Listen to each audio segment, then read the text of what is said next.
recently Donald Trump decided that he is going to reach out to African Americans. Now, that did not involve speaking to an African American audience. Of course not. He went to an audience that was overwhelmingly, over 90% white, and talked to them about African Americans in a way that I would not really characterize as overly positive, as you're about to see. Look how much African American communities have suffered under Democratic control. To those I say the following: what do you have to lose by trying something new like Trump? What do you have to lose? I say it again, what do you have to lose? Look, what do you have to lose? You're living in poverty, your schools are no good, you have no jobs, 58% of your youth is unemployed. What the hell do you have to lose? And at the end of 4 years, I guarantee you that I will get over 95% of the African American vote. I promise you. You really? 95%? He promises you. Now that makes you wonder about his other promises. Okay, now to my ear, that sounded like that wasn't a great way to reach out to African Americans, but our longtime producer, J.R. Jackson's here in the studio, so why don't I just ask him? J.R., he's reaching out to you. What do you think? Did that work? Well, I mean, I haven't considered Trump until now, but now that he reached out, I'm thinking, yeah, you know what? Yeah, you know, I suck. Yeah, I live in poverty. I'm stupid. My schools suck. I never learned anything. I can't swim. Only reason I don't think you mentioned that one. Only reason I jump is because there's a ligament in my knee. What else? I mean, you guys love watermelon, fried chicken, right? I'm gonna be out there for you, right? Your kids suck. What kind of pitch is that? Who really? And he thinks because of this. And by the way, I guarantee after 4 years, I'm gonna get 95% of the African American vote. Why? I mean, these questions never get answered. Why? How? When? None of this stuff would ever happen. But again, remember when Obama came in and they said, look what this president is doing. He's favoring black people in the country, which by the way, he wasn't. But even if he was, that's the whole point, right? If you're gonna do all this stuff for black folks, you get them out of the extreme poverty that every black person's in, then that means you're doing something more for them, which the Republican Party hates, because that's not anything they stand for. It's entitlements.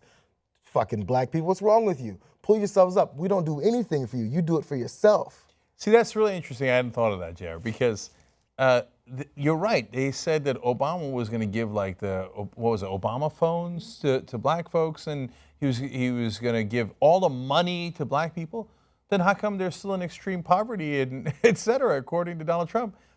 So did Obama give them everything, or did he give them nothing? Which one is it? Interesting. It's almost as if Donald Trump doesn't know what he's talking about. Okay, so now, in case you're wondering, wait, maybe we're wrong. We're biased because we're progressives. Maybe he's really catching on with African Americans by spitting in their face. Well, I got a couple of polls to show you the opposite. Washington Post ABC News poll has him at 4% favorability with African Americans, but that's where he's really shining. The Marist poll that came out recently has him at 2%. So to go from 2% to 95%, well, that would be a hell of an accomplishment. And in case you're wondering, that 58% unemployment number that he threw out there for young African Americans, is that true? Well, when the Bureau of Labor Statistics looks at what they call young people, that category is 16 to 19-year-olds. So for young African Americans, is it really 58%? No, it's 25.7%. Now, here's the part that's the disconnect, right? They say, wait a minute, now, why is there such a big difference? And even so, 25% is a giant number. Okay, well, a lot of those people are in school. They're 16 to 19 years old. So Trump considers everyone in the bracket. The Bureau of Labor Statistics says, no, you don't do that. You only consider people that are in the actual labor force. If they're in school, that's a perfectly good decision. We kind of want that decision. You don't count that in the unemployment numbers. And Trump says that he did that for 16 to 24-year-olds, which is a different bracket. If you do that and you don't count the people who are not in the labor force, which is the way that every economist counts, what's the actual number for young African Americans, 16 to 24-year-olds? What's the unemployment? 9.8%. Look, that number could be better. I'm not happy with that number. That's nearly double of what unemployment is for the country.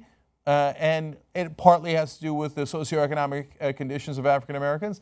It partly has to do with young people having a harder time finding jobs. But 9.8% ain't 58%. Okay, again, wildly outrageous made up number. It's like, oh, you guys are a mess. Look at you're young with your 58% unemployment. How can you do worse, you African Americans? You can't do any worse. You're the bottom of the barrel. Come vote for me. By the way, if he applied the same exact standard to young whites, do you know what their unemployment rate would be? 48.3%. So now, why isn't he going around giving a speech? You white kids, you're a mess. The problem with white people is you can't get any lower. I mean, look at your kids, 48% unemployment. You're the bottom of the barrel, white people. Funny, he's not really giving that speech. Okay, but Kellyanne Conway, who is his campaign manager, was impressed nonetheless. You will love her reasoning. But many in the African-American community saw that as insulting, because they say most African-Americans don't live in poverty, and that Mr. Trump was making those comments in communities that are more than 90% white. But those comments are for all Americans, and I live in a white community. I'm white. I was very moved by his comment. I bet you were. And you see, that's the exact point. That speech is not to go get African-American votes. That speech is to get white votes. Did you see a single African-American behind him? They usually choreograph that to put people behind him, and he's supposed to be reaching out to black people. He couldn't find any black people to put behind him, let alone in the crowd. And see, the whole point was that speech was to appeal to white people going, blacks. I mean, they really are the worst, aren't they? So that white people go, oh yeah, Donald's my guy, absolutely. So given all of that, they're going to ask Mike Pence in a different interview, really? 4 years from now, he's going to get 95% of the African-American vote? Watch. Donald Trump is telling the African-American community, I am the guy for you. And he says by 2020, he's going to have 95% of the African-American support. Why are you laughing? Well, that's Donald Trump. Look, he has a heart for every American. And he's a truth teller. He speaks the truth. Well, Governor Pence, I would argue the opposite. You see, you were laughing because 95% is nowhere near the truth. And you know how full of crap he is. So, well, that's Donald Trump for you. Makes up shit all the time. I mean, truth teller. Truth teller. He will get 95% of the black vote. Here's what won't happen to you if you're a TYT member. You're kicking me out the door. You're kicking me out the door. Well, we're not going to kick you out the door. We welcome you. Be part of independent media. Be the Young Turks. TYTnetwork.com/join.